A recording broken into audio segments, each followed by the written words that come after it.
Ги гледате вестите на Сител. Во студиото со вас Маријан Николовски. Вечерни вести во 9. Добро вечер. Дел од Сдруженијата на пензионери за утре најавија протест пред Уставниот суд, бараат судот да не го укинува линеарното зголемување на пензиите. Дел од пензионерите утре ќе протестираат пред Уставниот суд. Незадоволни се што судот поведе постапка за оценување на уставноста на линеарното покачување на пензиите. Сепак ваквата иницијатива не е поддржана од сите пензионери. Сител контактираше со дел од пензионерите кои пред 2 години дојдоа од повеќе градови во Скопје и протестираа барајќи линеарно зголемување. Тие велат дека ќе ја чекаат одлуката на судот. Додека нема одлука, не гледаат причина да се протестира. Затоа утре нема да одат пред Уставен. Од судот објаснија дека двете зголемувања од по 2500 денари воопшто нема да ги разгледуваат, а за новото линеарно се уште се собираат мислења. Председателката на Сојузот на Сдруженија на пензионери исто така објаснува дека зголемувањата кои досега се исплатени, никој нема да ги враќа. Пензионерите не треба да стравуваат дека тие 5000 денари ќе треба да ги враќаат и дека судот ќе донесе некоја понештувачка одлука, што да се повторам, самиот суд се произнесе дека тоа нема да се случи, бидејќи, уште еднаш да повторам, тој закон со кој беше признаено тоа право е надвор од правниот поредок. Ова следи откако премиерот Мицкоски кажа дека судијка на Уставниот суд, според негови информации, ја има подпишано одлуката за укинување на линеарното зголемување на пензиите. Во меѓувреме, исплатата на ноемвриската пензија почна во петокот, а ќе заврши утре. Од Фондот за пензиско вела дека исплатата на пензиите не е доведена во прашање, бидејќи владата ја гарантира истата и не треба да има никаков сомнеш или страв дека пензии нема да има. Шпекулациите кои се пласираат од страна на СДСМ и политичкиот притисок кон Уставниот суд дека е загрозена исплатата на сегашните и идните пензии се неосновани и служат единствено за вознемирување на пензионерите и граѓаните во државата. Неодговорно е да се тврди дека исплатата на пензиите е доведена во прашање, кога веќе се знае дека буџетот на фондот на ПИОМ за наредната 2026 е речиси 151 милиарда денари за исплата на пензии, за здравственото осигурување на пензионерите, како и за транзициските трошоци кон трите пензиски друштва од вториот столб, велат од фондот. Од лани до сега, владата 3 пати ги зголеми пензиите. 6000 денари исто за сите пензионери. Мартин Арсов, Сител телевизија. Директорот на Фондот за пензиско осигурување Никола Мемо вели дека пензиите за овој месец се исплаќаат, а исплатата ќе заврши утре. Смета дека опозицијата непотребно манипулира со сензитивни теми. Еве дел од разговорот од тема на денот што во целост ќе го најдете на Сител.мк. Веројатно во очајнички обид да бараат политички мотив за враќање на политичката сцена, посегаат по вакви сензитивни теми, каде што практично главен субјект се пензионерите како една од најсензитивните категории граѓани во државата. И тука демантот стигна практично за еден ден.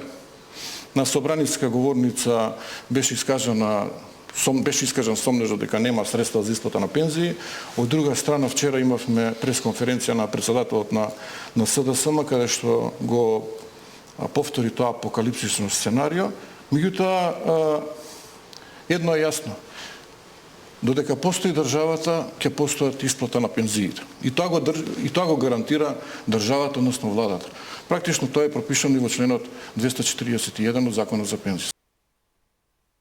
Ден по поплавите во Кочанско, водата се повлекува, но на површина излегува штетите. Водата од надојдената Кочанска река постепено се повлекува од поплавените села Облешево, Спанчево, Чишиново и Чифлик. Но по повлекувањето на површина излезе нов предизвик – недостиг на сигурна и питка вода. Бидејќи овие населени места немаат централен водовод и користат приватни бушотини, постои реален ризик водата да биде загадена. Од општината најавуваат дека по стабилизирањето на состојбата ќе се започне со дезинфекција, а од утре жителите ќе можат и официјално да ги пријавуваат штетите. Очекуваме да биде формирана таа комисија во координација со централната власт. Ќе ги направиме тие првични сондажи на оштетувањата кои што ги имат зафатено нашите граѓани и ќе дадеме информација за тоа каде ќе треба да се обратат и да ги пријават штетите. Најтешко погодени од поплавите се земјоделците. Голем дел од оризовите ниви останаа под вода, а загубите се видливи и кај останатите култури. Дел од родот веќе е неповратен. Катастрофа. 3 хектари ориз, па 70% ни жнан, 30% ни стоа уште у нивата. Точно не можем да ви кажам, ама голема е штетата. 30% од површините кои не се ожнеани сега, тие веќе не може ни да се жнеат. Тие нема да се бидат ни за човечка храна, веќе не може да бидат за никаква исхрана, бидејќи и тие се под вода, таму комбањите, машините не може да влезат. Не е само оризот, имаме постојано житарици. Ова, ако видите, се по линија што се постојани под житарица, јачмен, пшеница и тие веќе не можат да се користат. Тие дадено е се што требаше само да има односно жетва, сега и тие веќе нема да бидат за жетва, така да штетите ќе бидат големи, а ќе ги проценуваме накнадно. Земјоделците предупредуваат дека причина за ваквите штети не се само обилните врнежи, туку и долгогодишниот проблем со неисчистените канали и одводи. Стравуваат дека без редовно одржување, сценаријата како ова ќе се повторуваат и во иднина. За Сител, Трајан Ристовски.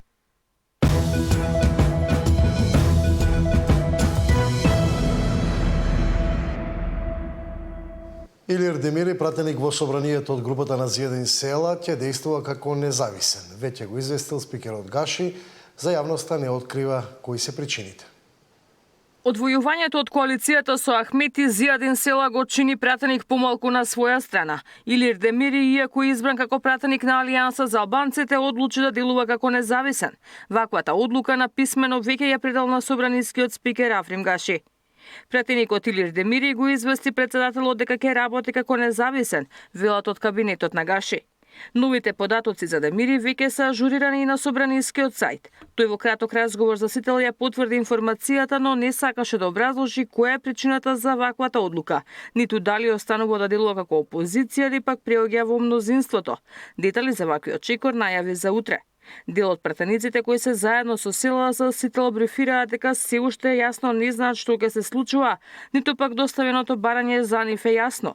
Без Демири засега остануваат само тројца, недоволни за посебна пратеничка група, откако села одлучи да го напушти Ахмети. Се обидовме да добиеме информации од села, но тој остана недостапен за коментар и за Демири и за нивниот статус во собранието.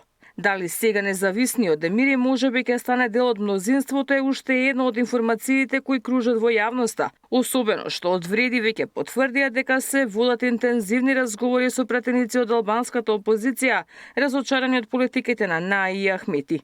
Ивана Соколовиќ, Најдова, Сител телевизија. Сега само ги почна најавените секојдневни пресконференции на кои ќе објавуваат случаи на криминал. Денеска случај со 9 милиони евра обезбедени преку тендери за фирма со 2 вработени.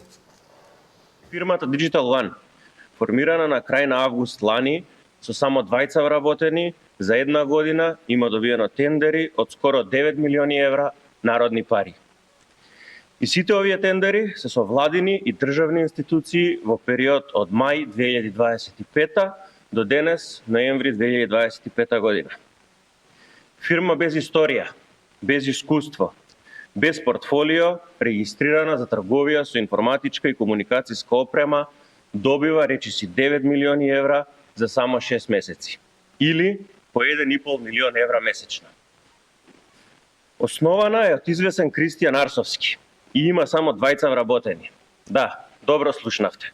2 вработени со речиси 9 милиони евра добиени пари од граѓаните. Од 6 државни тендери, дури 4 се со генералниот секретаријат на владата на Мицковски. И тоа не било какви тендери, туку тендери со милионски договори. Од СДС, кој е под водство на Венко Филипче, од ден на ден докажуваат дека не знаат ништо, освен лаги и конструкции, реагираше владеачката ВМРО ДПМН. Така, денеска излегува во јавноста повторно со некакви конструкции за јавна набавка, која не е ништо друго, освен редовна набавка спроведена на транспарентен начин. И во нивен стил смислуваат приказни со лажни информации, поточно дезинформации. Договорот за кој зборуваат со фирмата Digital One или постапката за јавна набавка е направена под исти услови под кои правила и владата на СДСМ. Дополнително да им објасниме дека за договорите за набавка на сервери наместо да се плаќа хост на приватни правни лица, сега за прв пат поседува сервери на кои самостојно ги хостираат владините апликации. Третиот спомнат договор исто така е склучен во транспарентен процес и набавени се компјутери по најниска понуднена цена, велат од ВМРО ДПМН.